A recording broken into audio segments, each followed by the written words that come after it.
십자가의 길, 이렇게 제목을 정했습니다. 사실은 예수님이 예루살렘을 입성할 때에 아주 이제 환호하는 소리가 호산나라는 이 소리였습니다. 그리고 예수님을 다 맞이했습니다. 그러나 그 잠시 이후에 며칠 뒤에 예수님은 십자가의 고난을 맞이합니다. 그래서 이 예수님을 영접하는 길이라고 하는 것은 뒤에 십자가를 전제하고 있습니다. 요한복음에는 보면 예수님께서 공생의 기간 동안에 예루살렘에 입성하시는 것이 3번 나옵니다. 근데 2번은 6월절이고 1번은 그냥 명절이라고 이렇게 나옵니다. 따라서 우리가 이걸 주로 기초로 해서 예수님의 공생애를 막 3년으로 이렇게 잡습니다. 예수님이 첫 번째 예루살렘에 가셨을 때는 유대인의 6월절이 가까운지라 예루살렘에 가셨다. 거기서 무엇을 하셨느냐 하면은 성전을 청결을 하셨습니다. 많은 성전에서 장사하고 하는 많은 사람들을 다 쫓아내고 이런 일을 했습니다. 그리고 이제 2번째 또 방문하는데 그때는 어떤 명절인지는 분명하지 않습니다. 요한복음 5장 1절에 나옵니다. 거기서는 이제 예루살렘에 가서 병자를 고치십니다. 우리가 잘 아는 베데스다라는 목가에서 38년 된 병자를 고치신 분이 나옵니다. 그 다음에 이제 3번째 방문입니다. 이번에 우리가 읽은 구절은 3번째 방문입니다. 여기 때 호산나 소리와 더불어 환영을 받습니다. 처음 2번은 그렇게 환영을 받지 못합니다.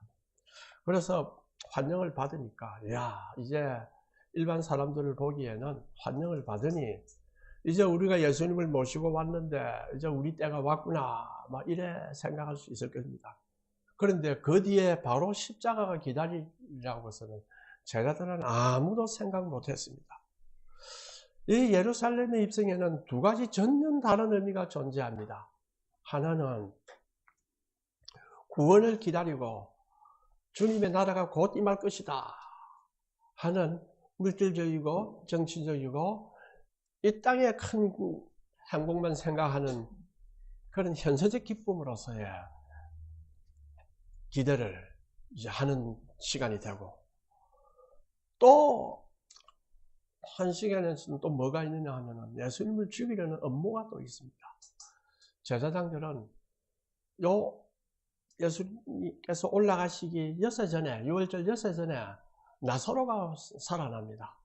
나사로가 살아났기 때문에 많은 사람들이 나사로를 보러 예수님이 베다니에 오셨을 때, 다시 말하면 예루살렘에 방문하기 직전에 베다니에 왔습니다. 그때 많은 사람이 왔습니다. 누구 때문에 왔느냐? 예수님도 보고 싶었지만 나사로를 보고 싶어서 왔습니다. 그러면 나사로로 말미암아 성경에 보면 많은 사람이 믿게 되었더라. 유대인들이 아주 두려워했죠. 다 예수를 쫓아간다. 유대 지도자들은 두려워했습니다. 그런데 거기에 또 하나 덧붙여서 여러분이 잘 아는 야고보와 요한을 세베대의 아들인데 엄마가 찾아왔어. 예수님한테 내 2 아들을 어떻게 하라 합니까? 주님 나라 임하시면 좌편과 우편에 해주십시오. 이렇게 엄마가 찾아옵니다. 우리가 여기서 염두에 둘 수 있습니다. 엄마가 왜 찾아오나? 그 시대에 다 어른들인데 엄마가 찾아와서 우리 아들을 좀 한 자리 주십시오. 이상하잖아요. 요새처럼 뭐 치맛바람도 아닌데. 자, 그 말은 아마 세베대의 이제 부인인 엄마는 많은 이제 헌금을 예수님께 아마 했을 것 같습니다. 그래서 많은 헌금을 하고 해서 제자들이 이거 다니고 하면 먹고 살아야 되거든요. 거기에 보면은 지난번에 제가 요한복음 설교할 때에 했던 이야기들이 있는데 여러 또 여인들이 또 아주 그 귀족계 부인도 있고 해서 사람들이 헌금을 해서 예수님의 사역에 많이 공개를 한 것들이 나옵니다. 아마 그래서 그 야고보 요한의 어머니가 나타난 것이 아닌가. 그런데 중요한 것은 그 정도까지 갔으면 제자들의 마음속과 주위 사람들에게는 이제 예수님의 그 메시아의 참 하는 자기 왕국을 건설할 때가 되어 간다라, 이런 분위기가 딱 차 있었다는 것을 우리가 알 수 있습니다. 그런 상황에서 예수님은 예루살렘으로 입성합니다.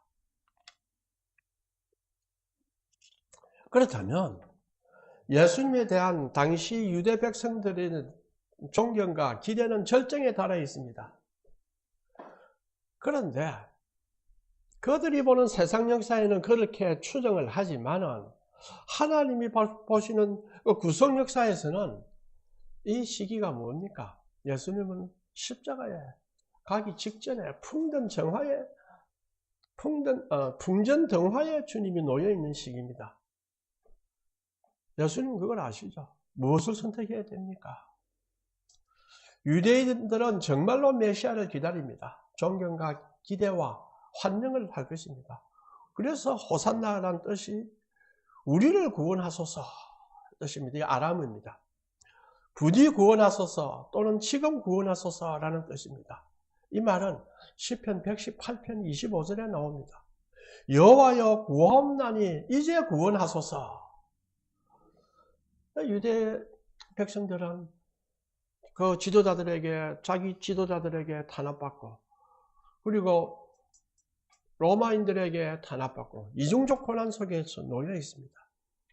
그때 예수님이 예루살렘에 온다 소식을 들으니까 군중들이 종려나무 가지를 흔들고 호산나하고 외칠 것입니다. 그들 입장에서는 아주 참 절박한 심정입니다. 예수님이 나귀를 타고 예루살렘에 입성하신 것이 단순한 이동이 아니라 구속사의 입장에서 보면 스가랴 9장 9절에 우리가 읽었던 예언의 성취입니다. 역사를, 제 생각에 역사는 하나님께서 인도하신다. 그런데 역사에 보면 또 역사의 자율성이 있습니다. 다시 말하면 일정한 인과적 질서의 지배를 받아서 역사는 강한 나라가 약한 나라를 탈취하고, 또 약한 나라는 또 몰락하고, 다시 약한 나라가 일어서고, 아주 복잡한 과정을 거치는 역사의 흐름이 있습니다. 그러나 가끔 우리가 소설을 쓰는 사람들이 복선을 깔잖아요. 복선을 깝니다. 이 사건이 이러면서 미래에 뭐가 일어날 것이다. 마찬가지로 우리가 이 역사를 하나님이 주관한다고 할 때는 우리 인간으로서는 알 수 없으나 역사 속에서 가끔 하나님의 경륜이나 하나님의 뜻이 임하는 것을 알 수 있습니다. 스가랴 시에 일어나는 것은 얼마나 옛날입니까? 스가랴 때가 언젠가 하니까 포로기 이후 하는데 BC 520년경입니다. 그렇죠? 이스라엘 백성들이 바벨론으로 돌아왔을 때 그때 스가랴가 활동을 했습니다. 자, 와보니 무너진 예루살렘은 무너지고 성전도 다 무너지고 안 되겠다. 백성을 한 곳에 모으기 위해서는 또 성전을 재건해야 될 처지에 놓여 있습니다. 현실은 암울합니다. 예루살렘은 폐허하였고 경제도 무너졌고 정치적 독립도 없습니다. 그 당시에 바벨론에서 돌아오고 난 뒤에 이제 그 바벨론에서 보낸 사람인 그 고레스, 키루스라고 하는 고레스는 페르시아 제국의 왕입니다. 바벨론을 멸망시키고 이제 페르시아 제국에서 이제 돌아 보내주었는데, 그래서 페르시아 제국의 지배하에 놓여 있습니다. 백성들은 실망하고 과연 하나님의 약속이 이루어질지 의심하고 있었습니다. 이런 상황에서 스가랴는 메시아의 도래를 예언합니다. 자, 그러면 백성들은 어떤 메시아를 기대할까요? 그렇죠? 위엄 있고 전차를 타고 오는 메시아를 기대할 겁니다. 왜? 우리가 고난 속에 서 있는데, 타인의 지배를 받고 있는데 여기서 벗어나게 해야 된다. 그러면 어떤 사람이 나타나야 되겠습니까?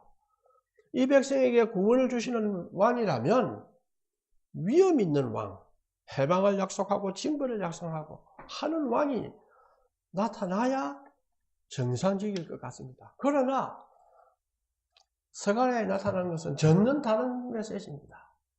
여기에 보면은 나귀를 타고, 우리가 읽었다시피 나귀를 타고, 나귀 새끼를 타고 나타납니다.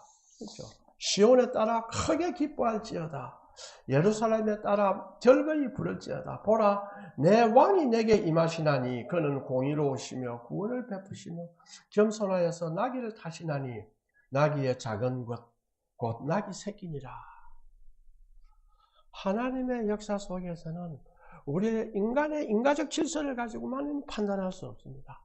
요즘은 우리가 명심해야 됩니다. 이거는 개인 사회에 있어서도, 개인의 사회에 있어서도 인간적 질서를 가지고만 판단할 것이 아니라 먼 미래에 하나님의 종말에 하나님이 나타나서 우리를 심판하시고 구원하실 그 은혜를 지금 보여줄 수도 있습니다.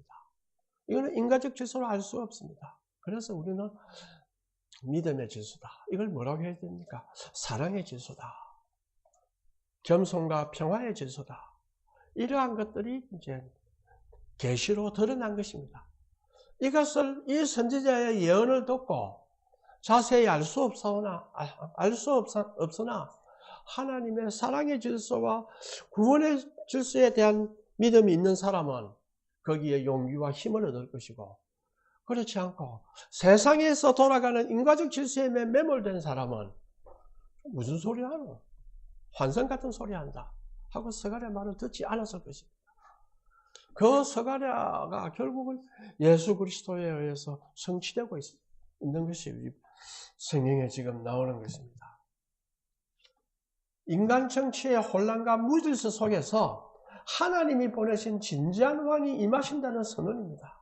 그는 공의로우시며 구원을 베푸시며, 이 왕은 무력으로 통치하는 왕이 아니고 정의를 행하고 구원을 베푸시는 메시아적 왕입니다. 겸손하여서 나귀를 타시나니, 고대 근동에서는 왕이 말을 타고 오면 전쟁을 의미하고 나귀를 타고 오면 평화의 사신임을 의미했습니다.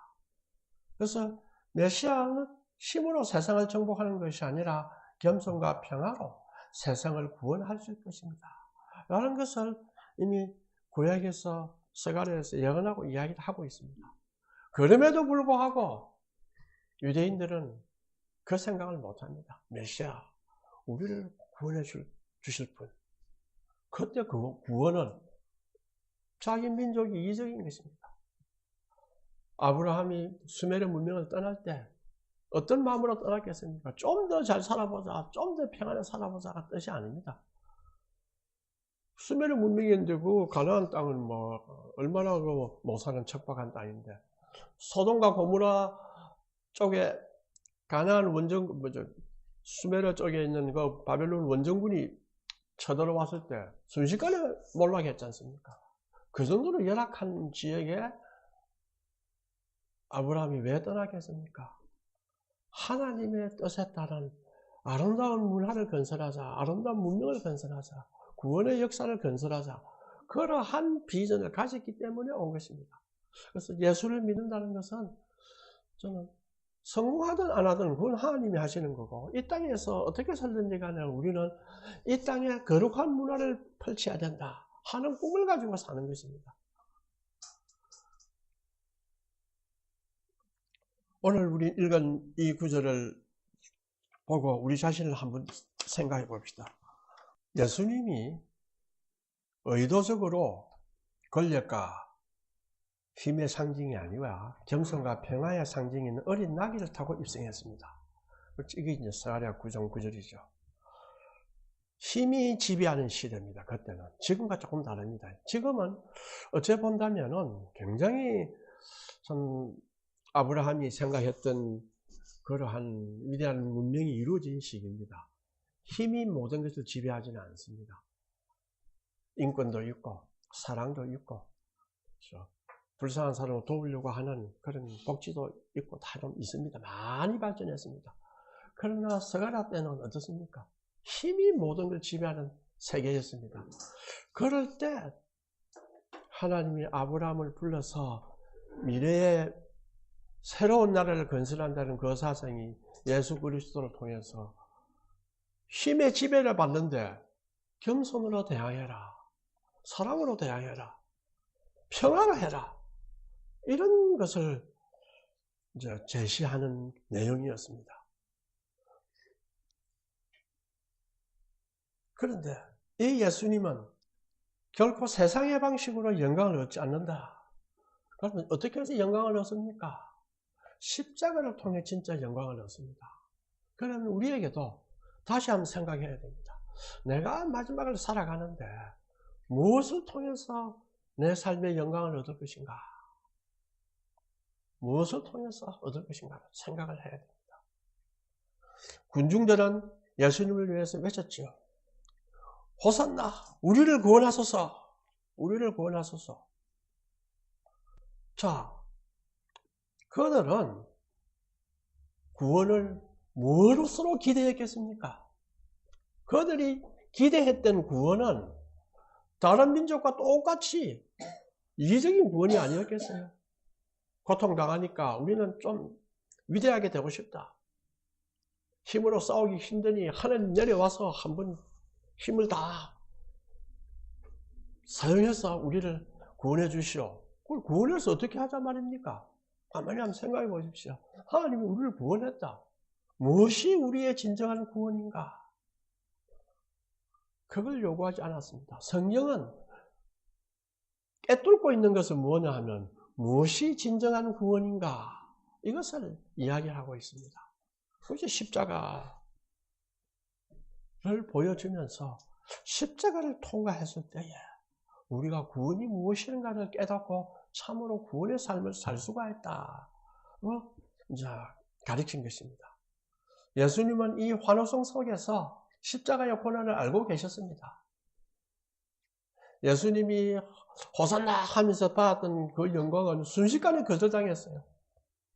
제자들도 다 떠나갑니다. 그렇게 많은 사람이 왔는데 막상 잡혀가니까 아무도 없잖아요.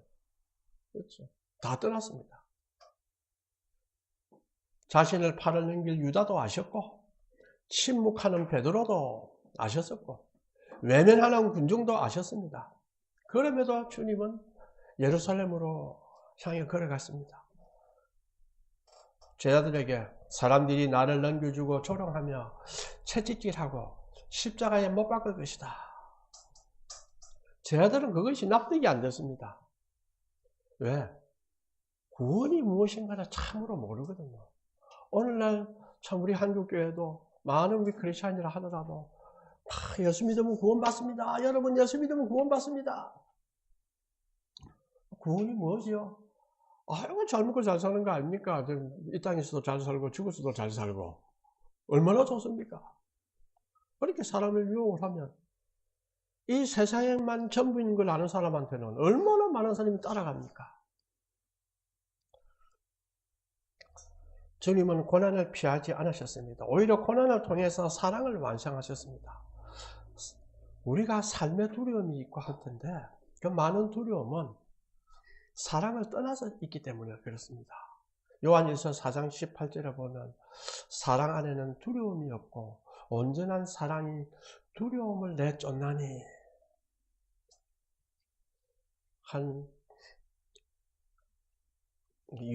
뉴욕에서 어떤 한 여인이 자식을 잃었어요.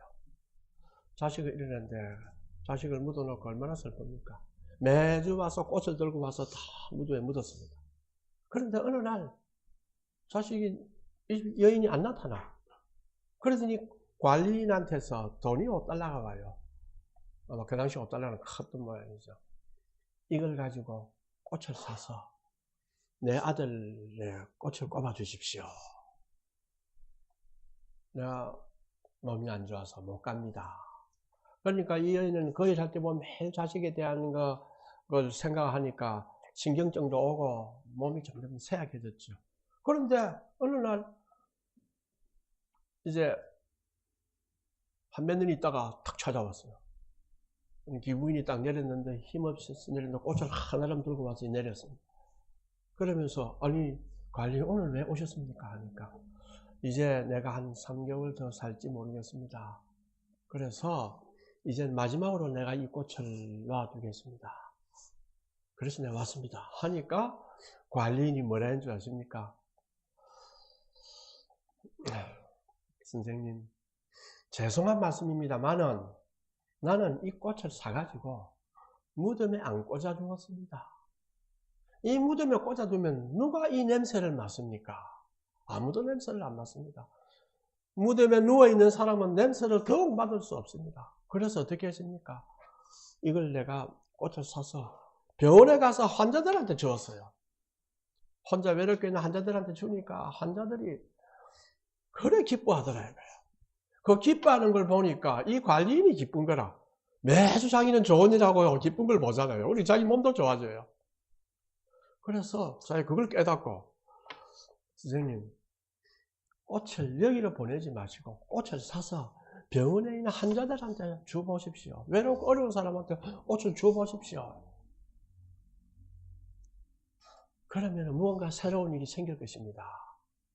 그걸 안다면 아드님도 좋아할 것입니다. 그래서 인상을 딱 쓰고 딱 집에 갔어요. 그런데 또 한 몇 년 뒤에 이 아주머니가 나타났습니다. 몸이 좋아지고 튼튼해가 나타났어요. 아니 웬일입니까? 관리인 선생님, 제가 선생님 말씀을 듣고 처음에는 괘씸하다 생각했다가 실제로 그래 해봤습니다. 해보니까 그 사람들이 즐거워하고 기뻐하는 표정을 보니까 나는 왜 슬퍼해야 되나? 슬퍼하니까 신경증이 생기고 자꾸 과거 생각나고 옛날 생각나고 하니까 몸이 점점 약해질 거 아닙니까? 그런데 기뻐하는 모습을 보니까 같이 기뻐하는 거예요. 그러니까 저 사람 저렇게 기뻐하네? 내가 더 기쁘게 해줘야 되겠다. 그럼 재산이 있으니까 더 기쁘게 해준 거예요. 그럼 몸이 좋아진 거예요. 더 기쁘게 하려면 운동도 해야 됩니다. 그렇죠? 남을 기쁘게 하는 것이 그거 안 쉽습니다. 운동도 해야 되고. 그러다 보니 자기 몸을 관리를 하게 됐어요. 그래 튼튼해가지고 찾아온 겁니다. 그렇다면 예수님이 겸손이다 평하다 이것은 자기를 낮춰서 자기를 죽이는 인고의 고난을 겪어야 된다 라는 것을 가르친 것이 아니라 참 평화와 네가 참 행복은 어디서 오느냐 이런 걸 가르친 것입니다. 우리가 여러 가지 사건으로 인해서 어렵고 힘들고 괴로움이 있습니다. 그 괴로움은 대개 보면 인과 질서에 속합니다. 제가 나한테 이랬기 때문에 나는 이렇게 해줘야 된다. 쟤는 나에게 일하는데 내가 왜? 그렇죠. 쟤는 나한테 일하는데 내가 왜? 이 분노가 생기지 않습니까? 성경의 사랑과 분노를 대립할 때는 분노는 인간의 영혼을 갉아먹습니다. 사랑은 영혼을 꽃피웁니다. 그런데 그걸 이제 성경은 가리키고 있기 때문에 예수님의 십자가라고 하는 것은 참된 구원과 참된 기쁨과 참된 행복이라는 것은 여기에 있다는 것을 주님이 보여주려고 주님의 십자가를 스스로 진 것입니다. 그러면 우리들도 이제 이분은 성찬식을 하면서 주님의 떡을 주님의 살을 먹고 주님의 피를 마신다고 생각하면서 우리가 무엇을 생각해야 될까? 우리의 기대를 채워주려고 하는 예수님은 우리에게 무엇을 보여주었는가를 생각하고 인간적 질서가 우리를 괴롭히는 요소도 있고 우리에게 물론 좋은 것도 있습니다. 왜냐하면 비가 많이 오네. 날씨가 흐리다. 비 온다 조심해라. 날씨가 흐리면 비가 왔다. 그렇죠. 또 아주 불결한 것은 만지지 마라. 왜? 인과적으로 그것은 우리의 몸을 괴롭힌다. 이런 인간적 질서가 있습니다. 하나님이 주셨기 때문에 우리는 그것을 보고 조심도 하고 삶을 이끌어갈 수 있습니다. 그러나 그 인간 질서를 초월하는 질서가 있습니다. 그것이 영혼의 질서이고 그것이 사랑의 질서입니다. 그것이 믿음의 질서입니다. 그래서 히브리서 11장에 나오죠. 믿음은 바라는 것들의 실상이라 보지 못하는 것의 증거라. 바라는 것들은 서브스탄스가 되는 거예요. 바라는 것은 보이는 거니까 아마 인간적 질서 속에 놓인다고 생각할 수 있으나 그러나 그 인간적 질서도 밑에 본질에 깔려있는 것은 역시 보이지 않는 겁니다. 보이지 않는, 지난번에 이야기했죠. 전자니 원자니 보이지 않는 세계가 심지어 다크매터, 보이지 않는 세계가 우리의 보이는 세계로 다 이끌어갑니다. 마찬가지로 우리가 믿음을 가졌다 하면 이 믿음의 질서는 세상이 그래서 예수님이 세상이 넘보지 못한다. 세상의 인간적 질서가 정복하지 못하는 질서가 있다. 그게 믿음의 질서고 하나님의 사랑의 질서고. 그래서 우리는 그걸 어떻게 할 수 있습니까? 알 방법이 없습니다. 그걸 계시 아닙니까? 모든 세상의 인간적 질서는 의심할 만합니다. 완벽하게 증명되는 것은 하나도 없습니다. 양자역학에서 불확정성 원리 때문에 완전한 게 없습니다. 또 incomplete theorem이라 해서 어떠한 체계 내에서도 수학도 심지어 참이란 걸 우리가 알지만은 증명하지 못하는 그런 명제가 있습니다. 그걸 알려면 그 바깥 세계에서 내려다 보아야 합니다. 이 세상에 보이는 것은 다 그렇습니다. 인간 질서가 정확한 것 같지만. 그래서 성경은 계시다. 하나님의 임재는 확실한 질서다. 가장 확실한 질서다. 이것이 하나님의 임재입니다.